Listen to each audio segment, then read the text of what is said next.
Sœurs dans le Christ, Shalom.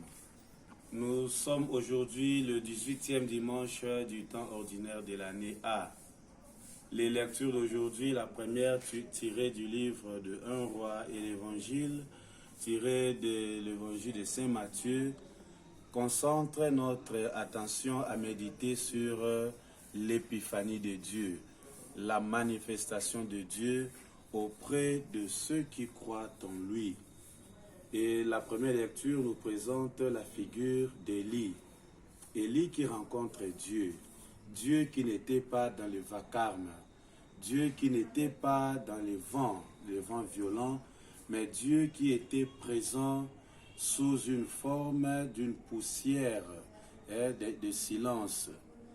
Et voilà, notre Dieu se manifeste toujours dans la douceur.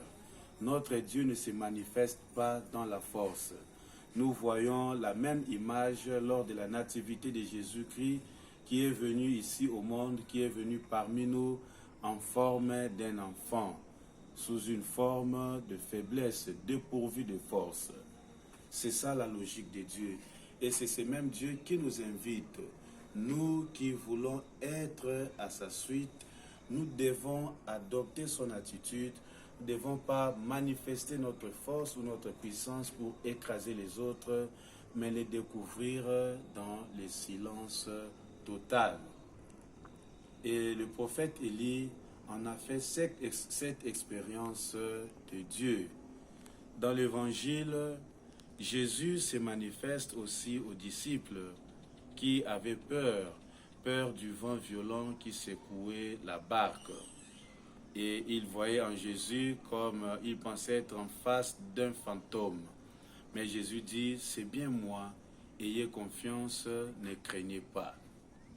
Et c'est Pierre qui demande une fois de plus à Jésus si c'est réellement lui, Jésus, qui l'appelle pour faire marche, pour venir là où il est. C'est-à-dire marcher sur les eaux. Mais voilà, cette grâce a été donnée ou accordée à Pierre.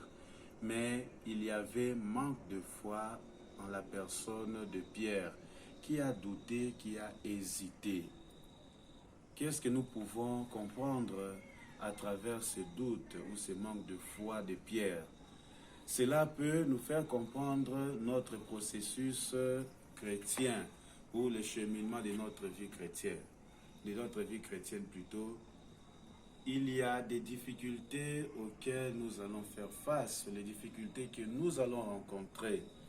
Mais lorsque nous sommes soutenus par Jésus, lorsque nous avons notre foi en Jésus, quelles que soient les difficultés que nous rencontrons, Jésus sera là pour nous sauver. Jésus sera là pour nous soutenir ou nous tenir en main. Vous voyez, les vents violents peuvent aussi être compris comme les problèmes auxquels l'Église fait face aujourd'hui.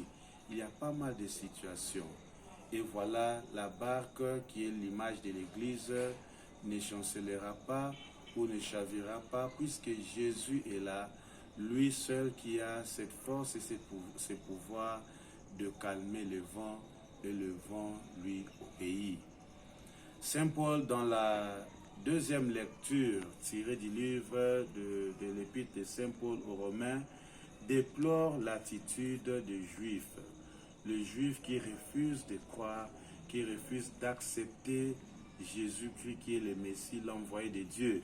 Mais Paul commence par nommer le privilège qu'Israël a reçu, le privilège d'être choisi comme nation de Dieu, le privilège d'être choisi comme peuple de Dieu. Mais ils n'ont pas profité de ces privilèges. Alors l'apôtre Paul plaide ou pleure à ce que Israël puisse entrer dans la logique de Dieu, être réellement fils de Dieu. Et être celui qui est fils de Dieu n'aura peur de rien.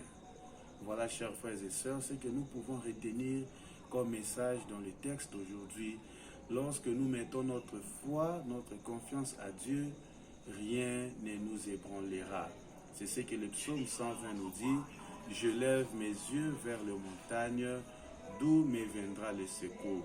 Le secours de l'homme vient du nom du Seigneur lui qui a créé le ciel et la terre.